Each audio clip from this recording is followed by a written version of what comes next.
ആരോ വന്നു തോന്നി, അകത്ത് പോ.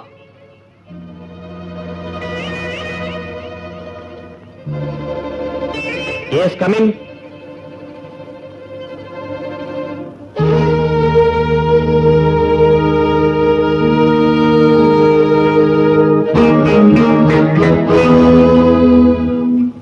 സുനന്ദയോ?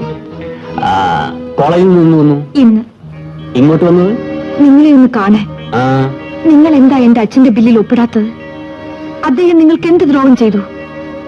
നിങ്ങൾ വിചാരിച്ചാലേ അച്ഛന് പണം കിട്ടൂ. കടം വീട്ടാൻ നോക്കൂ. ഞാൻ മാത്രമല്ല, നീയും വിചാരിക്കണം. ഒരു പാലമിട്ടാൽ അങ്ങോട്ടും ഇങ്ങോട്ടും പോണം. മനസ്സിലായില്ല. നിനക്കെന്നെ ഒന്ന് സ്നേഹിച്ചുകൂടി? ഞാനെന്താ കുഷ്ഠരോഗിയാണ്? അത് കാട്ടുപോയോ? ഓഹോ, ഇതാണോ കാര്യം? അതെന്താ അത്ര നിസ്സാരമാക്കി കളഞ്ഞത്? ഞാൻ ആശിച്ചതെല്ലാം ഇന്നവരെ സാധിച്ചിട്ടുണ്ട്. നീ എന്നെ മനസ്സിലാക്കുമെന്ന് കരുതി. ഇപ്പൊ മനസ്സിലായി. നിന്റെ അച്ഛന്റെ ബില്ല് മാറണമെങ്കിൽ നിന്നെ എനിക്ക് കിട്ടണം. നീ എന്റെ കരണത്തടിച്ചു. ആ നൊമ്പരം ഇന്നും എന്റെ മനസ്സിൽ നിൽക്കുകയാണ്. ഒന്നുമല്ലെങ്കിൽ നീ സ്ത്രീയല്ലേ? അതെ, പക്ഷേ സ്ത്രീകളെ നിങ്ങൾ ശരിക്കും മനസ്സിലാക്കിയിട്ടില്ല. എന്റെ അച്ഛനും ഞാനും റോഡിലിറങ്ങി തെണ്ടുമായിരിക്കും. എന്നാലും എന്നെ നിങ്ങൾക്ക് കിട്ടുമെന്ന് സ്വപ്നം കാണണ്ട. സുനന്ദേ, നിന്റെ അച്ഛന്റെ ജീവൻ ഇന്ന് എന്റെ കയ്യിലാണ്. അതെ, രണ്ടുപേർ കൊല്ലപ്പെട്ട ബോംബ് കേസിൽ ഒന്നാം പ്രതിയാണ് നിന്റെ അച്ഛൻ. ഞാൻ വിചാരിച്ചാൽ ഇന്ന് അയാളുടെ കയ്യിൽ വിലങ്ങ് വീഴും. നാളെ തൂക്കുമരത്തിൽ കയറും. ദാസ്, നിങ്ങൾ പറഞ്ഞത് സത്യമാണോ? വിശ്വാസമില്ലേ? നിന്റെ അച്ഛൻ ബോംബ് കൊടുത്തയച്ച ആൾ ഇവിടെ ഉണ്ട്. നിന്റെ വേലക്കാരന്റെ ഭാര്യ പൊന്നമ്മ. നടന്നത് എന്താണെന്ന് നേരിട്ടവൾ നിന്നോട് പറയും. പൊന്നമ്മേ. അയ്യോ വേണ്ട, അവരെ വിളിക്കണ്ട.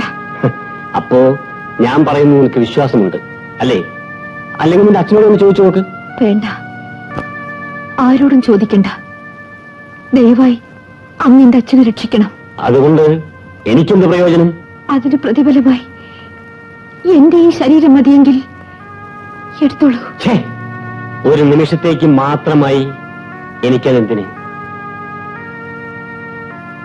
കിട്ടുന്നെങ്കിൽ ഒരായുഷ്കാലം മുഴുവൻ എനിക്കത് വേണം. Yes, I want to marry you. നീ എന്റെ ഭാര്യയാകണം.